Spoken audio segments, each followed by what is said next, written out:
براستی دستی من ده بناوی دستانا شر کندان و قژکان پرتوک که کو اف پرتوک بونا زاروکان به آوای نظمی هاتیه نویساندن به آوای هلبستی هاتیه نویساندن جعالی نوبهاری وجی هاتیه چاپ کرن براستی پرتوک که پر بالکشه کلیل و دیم نیا بیده با اف نویسکار ویناش کلیل و دیم نیا بیده با مشهور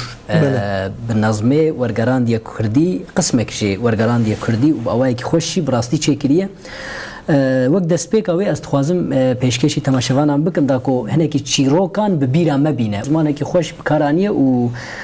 شعر اخو هلبست اخو خوش هرکان دیه جوی علی و براستی من پرجه حسکر دبیل هندستان هبو پادشاهک ناو دنگ دبشلم بو ناوی وی تاجا سری وی برنگ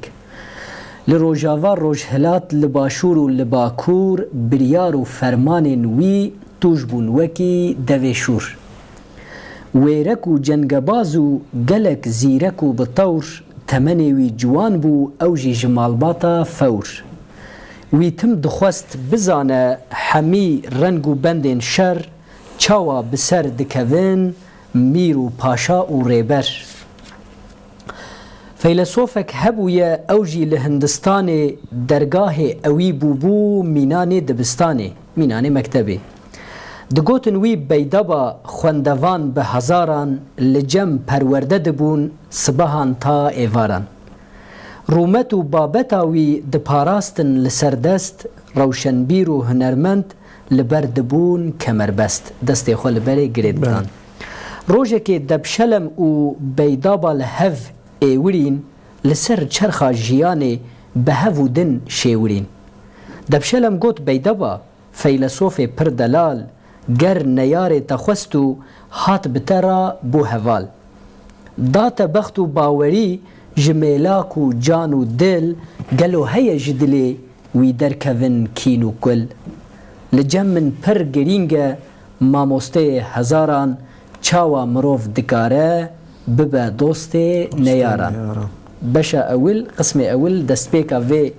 چیروکی بوی آوائی دست پیدکه ایجار دو پیرا طبیعی دی بیدا با دست به برسوا دبشلم دکه جوابا دبشلم کو دبشلم پادشاه بو پادشاه هندستان بویه بیدا با جوابا وید ده ای پادشاه دلیر ای پادشاه بیترس گلک هیجا و بریس مروف جنیاران جی دستین رامان و هیس لی دجمنی تا چندی ببا دوست و یاری تا روژک دی ویران بکه هر خباتو کاریته وی بیجه ام برانه جانو مرگ میکه تاکو لپشتا تدا خنجر دوف خلکه چیروکا شر کندو قجکان باش دیاره گلکی بالکیشه کو چقاس نیار شیاره ازی جوار بیجم بطالان و جنگ و رف کان کندو قجکان چه آنین سری هفت